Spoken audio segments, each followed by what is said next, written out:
Hey everybody, welcome back to the LS Community Church podcast. We're here at Lee Summit Community Church in Lee Summit, Missouri, and our vision is to make disciple makers who saturate Lee Summit with the gospel. I'm here with Stan Rodda and Corbett Cutts. How are we doing, guys? Doing good. Doing well. Doing good. All right. Hey, I was thinking that the act we just finished, Act 3, entitled Losing My Religion, started to dive into some of the prophecy books.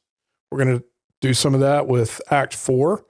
We'll be talking about tonight. So we're 3 days before a big event. And by the time you guys out there listen to or watch this podcast, this will already be over. So this could be fun. Why don't we do a little prophecy, shall we? I'm in. 3 days before Super Bowl 59. What's your prediction? Let's go with who's going to win, which team's going to win, Chiefs or Eagles, and what's the score going to be? Oh man. Well, I'm obviously I'm a homer here, so I'll stick with what everybody expects of me. Chiefs are going to win this game. Score's going to be 33-29. Chiefs are going to win. 33-29. 33-29. All right, I would take that. Corbett, Yep. What do you think? I'm just trying to get to how they're going to get to 29. That's going to be a couple of prop bets people are looking for. That's what I'm saying. It's going to be weird, but it's going to happen. Much like this podcast. So I am a West Coast transplant, right? Niner fan. I have no problem with the Chiefs. It's fine to watch, but I told my wife this. I said, I just hope both teams lose. She reminded me that's not how football works. And so I'm going to say, I feel like there's a bit too much arrogance currently rolling through Kansas City. Oh, I'm going to say 31-28 Eagles. Wow. All right. Woo, man. Goodbye, Corbett. Thanks for joining us. Thanks for joining us. We'll be seeing you. All right, I'm going to go Chiefs because I'm a homer too. Oh, yeah. I want to see the three-peat. Me too. And I'm picking the score to be 31 Chiefs, 27 Eagles. I do think we have to hit 30. We have to hit 30 to win. I think it's going to be one, a 30 plus in order to win. Yeah. I think we got to get to 30 to win. However, I do think it is really weird and probably interesting timing that we went through Act 3, losing my religion during the NFL playoffs, and how let's just ride the line on some Sunday afternoons. No question about it. No question. No question. All right. Well, we're about to see who the false prophets are among us, and we'll see next time. All right. Well, we won't know about Corbett because he's not going to be back. So yeah, we won't know. Anyway. All right. So we're doing the story. Let's just set this up for people who may be brand new to this. 31 stories from Scripture that help build this meta, all-encompassing narrative of the library we call the Bible, all 66 books. And we're using Max Lucado, his book, The Story, which contains all 31 of these stories taken right from Scripture. So several excerpts from Scripture. We are nearing the halfway. We're right about the halfway point in the series. So this next act, we call these different sections we're going through acts, and we're in Act 4. We just completed 3. We're going to 4, and we've entitled this one Back to the Future. I like such a great title. I like it. It's such a great title. I was 18 years old. July 4th, 1985, when this movie came out. I was 18. You guys were what? You're still in diapers, probably. Weren't you? I was born in 1980, so whatever that makes me, All right, I don't you're know. in kindergarten. Yeah. Just about to turn 5. Yeah. Oh, see, I was wondering. Yeah. Okay, that was a pretty good guess. Okay. Yeah, we were trying to guess earlier. So were you probably? When did you first see the movie? You remember when you were adults or? Oh, no. I was at elementary school. Okay. Yeah. All right. Yes. All right. Probably. VHS tape, Yeah. Good old VHS tape. So let's talk about some of the main characters. Let's name some of the main characters in the movie. McFly. Yeah. He's the only one that matters. Well, you got Marty. Doc. You got We got Doc. right? Marty, Doc. Right. Doc's the fun one. Yeah. Yep. I'm trying to remember. Did we say what's the bully's name? Who's the bully? Biff. Biff. Yes, Biff. Yeah, Biff. you got Biff, and then you got George and Lorraine, the parents. Yeah. So those are some key key players in the movie. Such a good movie. So good. Let's go back to the future with Act 4 in the story. Toss out some main characters that we're going to be talking about. Just name. Yeah. Well, I mean, I'll put them out there. Main characters we're going to see in Act 4, Ezra, Nehemiah, and Esther. Not specifically in that order, I might add, but right. I mean, that really, in many ways, is kind of what's rounding out to some degree what the collection that we would call the Old Testament. You're landing at Ezra, Nehemiah, Esther. We're going to get some other characters in there like... Oh, you got to name him. Zerubbabel. There you go. I got to toss it out. Yeah. Zerubbabel. And it's interesting because Ezra and Nehemiah were originally, from what I understand, one writing broken up later. But basically, these two guys are contemporaries telling the story. So it's kind of an interesting side point we can get to. But yeah, Ezra, Nehemiah, Esther is where we're headed. Okay. Let's see. So we're looking at time frames. Zerubbabel, about 538 BCE up to Nehemiah, about 445 BCE. So that gives us a little bit of the historical time frame that we're looking at. So what, a 80-some year window, 90-year window, or something like somewhere in there? Yeah. We rounded close, about a century, right? It's in that space, for the kind of the exilic period into the post-exilic period. And yeah. All right. So Stan, why don't you walk us through? This is chapters 19, 20, and 21 in the book. 3 chapters. Why don't you give us a little overview of each one? Yeah. So real quick, this series, Act 4, is going to lean into a lot of conversation around faithfulness. The people of God trying to kind of come back to a place of faithfulness, which is where we get this back to the future idea. They are actually going back from exile back home to what they were supposed to be experiencing, which was at one point their future. And they're going back to what and who they're supposed to be, or trying to get back to that. It's not going to work perfectly, and you'll see some of that in the story. But we're going to talk quite a bit of faithfulness through this. So when we get Zerubbabel and Ezra in the first part of this, we're talking about being faithful when God is loud and clear. God was super clear with Z, That's easier, right? With Z, lead out a group of exiles, go back and start work on the temple. And so Z goes back with a group and he gets to work on the temple.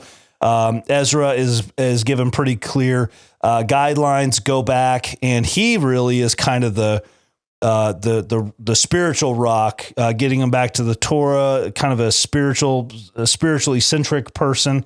Trying to round them back up to the law, the commands, the Torah, all those things.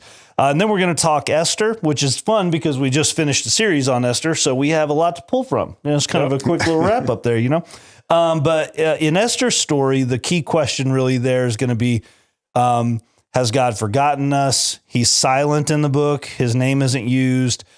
Can he still be powerful and effective outside of the temple, out here in exile?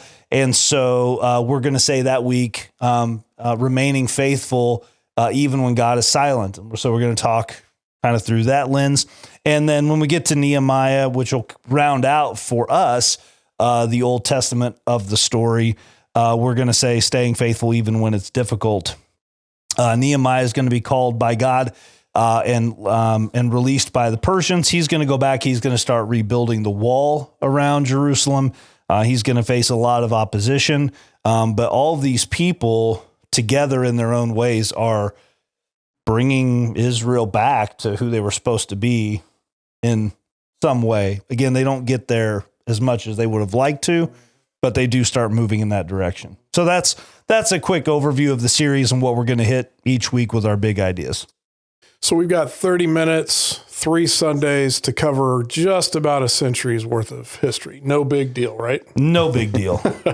Let's talk a little bit about some stuff that may not make it on a Sunday. What are some standout points in any of these 3 weeks? We're going to be getting into that you guys want to dive into?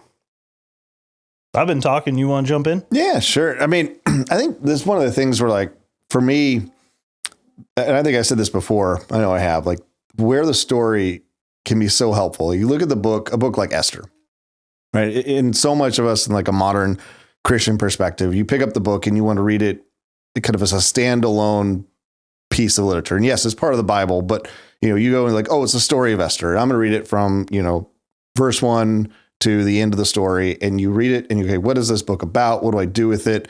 What does it mean for us, if anything, today? Like, there's this view of the story itself kind of as an individual piece of this collection.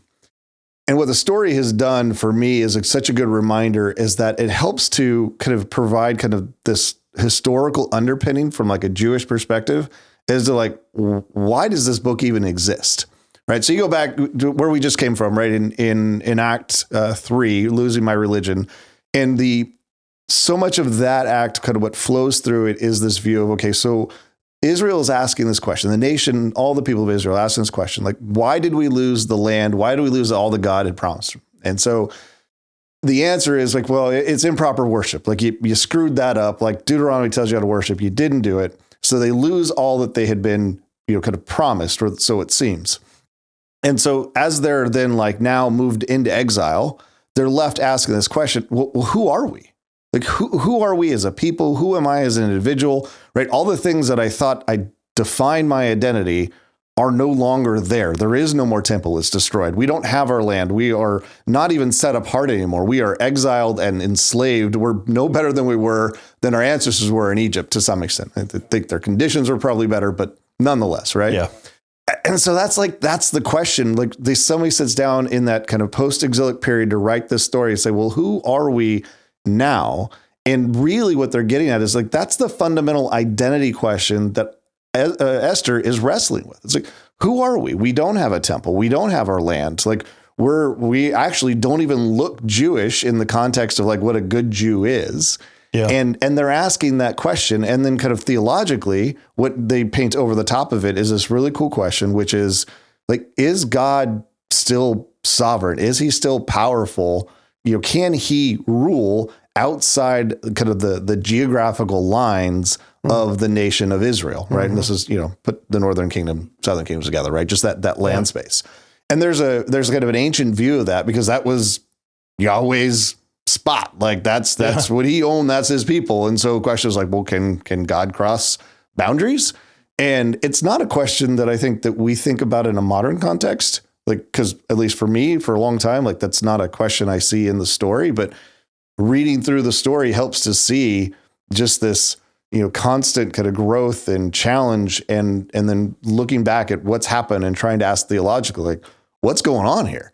And I think Esther's getting at that. And that's kind of cool. And it's not something easily to kind of teased out in a Sunday morning, I think, to some extent, but it's a really important question. Mm.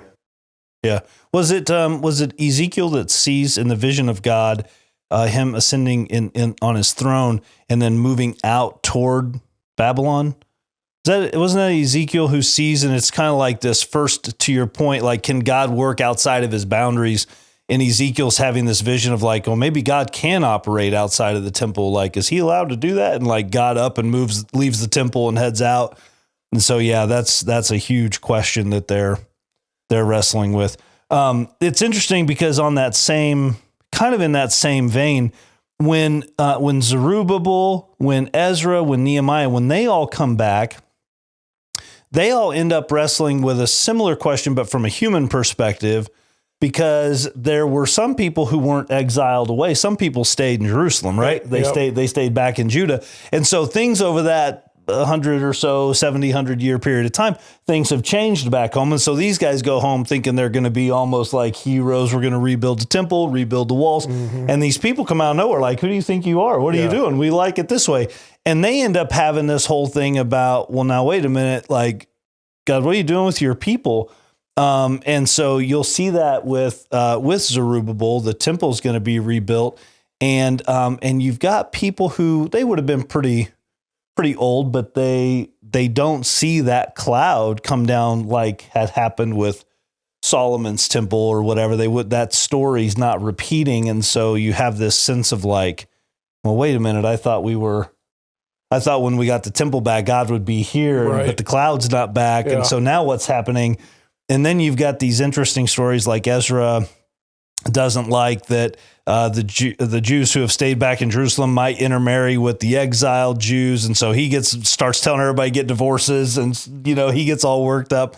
Nehemiah, even toward the end, gets all worked up about stuff. There's one part he's, yelling at everybody and pulling out hair, and he's they're trying to figure each other out too. So they're struggling with what's God up to, what about these people who are here? And it's a whole big thing, you know? Well, and just real quick, go back to kind of marry the first point and what you just said, Stan, is I think we forget, we talked, let's say it's 80 years. Let's take a more like conservative view, but then you have prior to the actual exile, as we saw in Act 3, you had kind of the fracturing of the kingdom, right?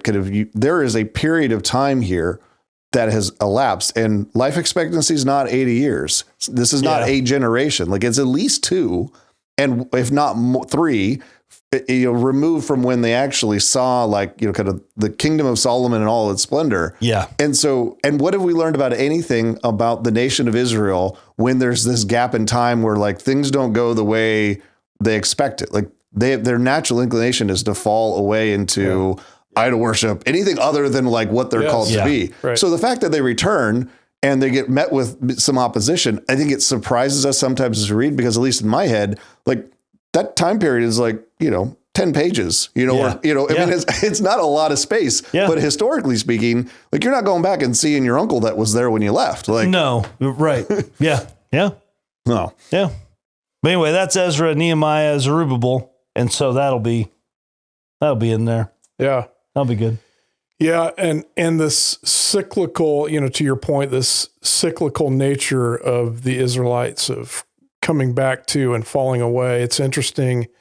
Again, kind of following what you were saying earlier, Corbett, is there was a conditioning, I'm sure, to some extent. It was intentional by God to condition his people through worship and law and all of this culture to use the temple, the Torah, all of these tools to help them stay in line, keep close to God. So they go back and they do the natural thing. They rebuild the temple. They pull out the Torah. They begin teaching. They rebuild the walls around Jerusalem and begin to recreate their identity. Then we get to Malachi, and we spend we spend that chapter, the 21st chapter in the story. The last few pages, we get into a few verses from each chapter of Malachi, and we learn, there's bad news and good news. The bad news is you've messed up again, Israel. You're worshiping other gods. You're full of injustice and greed and all of these different things Malachi points out. But there's a remnant. And he says, for those of us who have hope, we find our hope in the coming Messiah. So God doesn't say, you messed up again. I'm kicking you to the curb. I'm done with you. This cycle has just been on and on and on. And thank God for his patience. He shows the remnant who are there, who are trusting, who are believing that there's still hope. And there's a new Elijah coming in the form of Jesus. And so God continues to persist in his pursuit of his creation, which has been kind of a part of this overarching theme that we've used throughout the story so far. Yeah. Well, you said something earlier too, Corbett, that kind of made me had a question come to my mind. You talked about kind of the thing that Israel goes back to, and they in their worship, and so they're like, "Well, you messed up the worship of me. Deuteronomy says how to do it. You didn't do it. Now you're off. And it doesn't work, and so now things are bad." But that the failure to worship on that front leads to a whole bunch of other issues. Mm-hmm. Yeah. I'm curious kind of your thoughts, even if you had to bullet point them, like what some of those end results were. Because you said something that made me go, oh, yeah, that's right. All these other things were actually going wrong. It wasn't just, well, we didn't worship. It was a slew of other issues that kind of led to.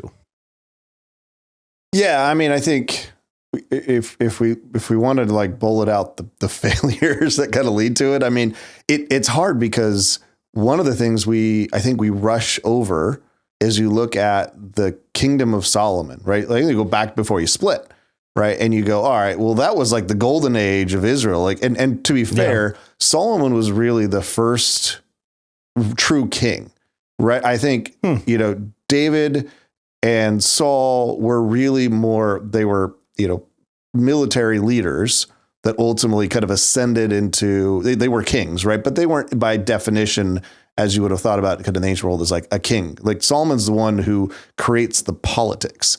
And within that, going back to kind of losing the identity and all this is exactly that. Solomon starts thinking, all right, well, we need treaties, right? And how do you get treaties? Well, you marry other people. Marry the people, you know, and because that's how you protect your borders. That's how you get the, all the stuff to build your things, right? Okay, and I mentioned this in one of my messages, right? How do you build all those things? Well, you need labor, and you don't ask. People don't just volunteer and you pay them a good wage. You're like, guess what? You're going to work for the king. You're up. Yeah. You got a good crop. You don't get to sell it to the king. The king just takes what he wants. Yeah. So it all comes at a cost, and it's kind of like that's the beginning of it, and it feels at a time it's for a purpose, and you hear the echoes of Samuel's like I told you this was going to happen. This is where it's going to end up. But it's those things where they're just like this natural byproduct of a kingdom that ultimately lead to it. And so then you have, again, with like marrying a foreign, people and bringing them into like, the nation becomes, well, with them come their foreign gods. And you don't marry someone to make a peace treaty and go, yeah, but you got to like convert. Like it's not Catholicism in that context. It's like, right. You bring, and I'll build you a high place so you can go worship. So you can do your thing. Yeah. And that's how we're cool. Yeah. And so you have to make room for that. And with each step, like they're giving up something, and that is what they're called to be. Yep. Wow. Yep. So, and I think it's interesting, like even with the split, I think you see it in the stories, right, where the nation of Israel was split between Judah and Israel in the kingdoms. Like it is like geographically right in the middle of like perfect land to get to the sea. Like it is a great spot to be the land of Canaan. Mm-hmm. And so we always think about also like, why does Assyria keep trying to attack? Why is that? Like, it's not just because it's like, oh, this is some cool space where it's weak, which it was at the point in which they fracture. But like, there's real reason, geographically, politically, to take that. And so, they're in the midst of infighting themselves, all the people around going like, well, hey, great opportunity. Seems like there's a lot of people still now fighting over that particular strip of land, because there's something about it. So. Indeed. And while we don't get to it in Act 4, it's interesting because that fact gives a little richness to the story of Jonah. Yes. Right? Because you have Jonah who's like, you always have the questions like, why does he not want to go to Nineveh and tell the king to repent? Right. Mm-hmm. And so, because he's my enemy and he's going to do it and I'm going to be irritated by it. But it's partly there's a view of like within that context, if you think about Nineveh and where it would sit within it's like, I've been watching as you've been working your way south, just destroying everything of my homeland. So no, I don't want to go I would rather God smite you. That would be much better. I would prefer that. Yeah. So, and he says as much in chapter 4, right? Well, I wish you guys were dead. Yeah. He does not want to be a part of this. Yeah. Yep. Absolutely. All right. Back to the Future. Act 4. Back to the Future, Act 4. Rounding out the Old Testament, I keep encouraging my community group by saying, guys, we're just a few weeks away from Jesus. Like we're almost there. We're almost to Jesus. Can I just, I just, no, here it comes. Here it comes. No, I think this is where, like, this is the part of the Old Testament the Old Testament in general. Like there's bits and pieces that are maybe different, but this is what makes the Bible so hard to read, but so worth it. Yes. Right? Because, you look at it, and especially in 2025, you're like, okay, so what? Like legit, like you read this, the kind of this stuff that's set in this history, and you're like, all right, like, can we just get to Jesus? Because like, I don't know what I'm supposed to do with this. And I think that's where what we've been able to, or what we've tried, what we've efforted to do here is to tease out some of those questions. And if anything, if it calls people to kind of hopefully draw a parallel between like these conversations and Hebrews 4:12, like is like these conversations is what makes it a living word. It's like, all right, so the question that Esther is asking, right? Can God work outside the land? Yeah. So I would say, like, again, you've said this before, right? Was Esther written for us today? No, it wasn't. Okay. Just pause for a moment and recognize that this ancient text was not written for us in 2025, but the Bible invites us. It says, look, I'm an ancient text. It's weird. It makes sense in places. It's completely confusing in others, but it asks for us to engage with it and ask those questions. And so in the same way that Esther says, and asks the question, can God rule outside of the land of Israel? I think there's an element for us to ask the question of like, all right, can God rule in all aspects of our lives? Yeah. And there's something for us to ask that question. Yes. And so I hope that like people hear that and see that this conversation, not just as like, goofy nerd conversations, which they are, but there's practical wisdom in that too, as we work through. So let's get to Jesus, but like, let's not rush. I mean, I only said that just a little bit to, get to you, Corbett, but trying to stir the pot a little bit, just to stir the pot a little bit. Yeah. Well, no, I think that's really good. And I think that is a good segue to begin to close by saying, if you're listening or you're watching, how are you liking the podcast? How are you liking the story? What are you learning? How is God challenging you through this series? What questions come to your mind about the story? We'd love to hear those. We'd love to hear your feedback. One way you can give us that is by emailing us your questions, your just what you're gaining, what you're learning from the story, by emailing us at info@lscckc.org.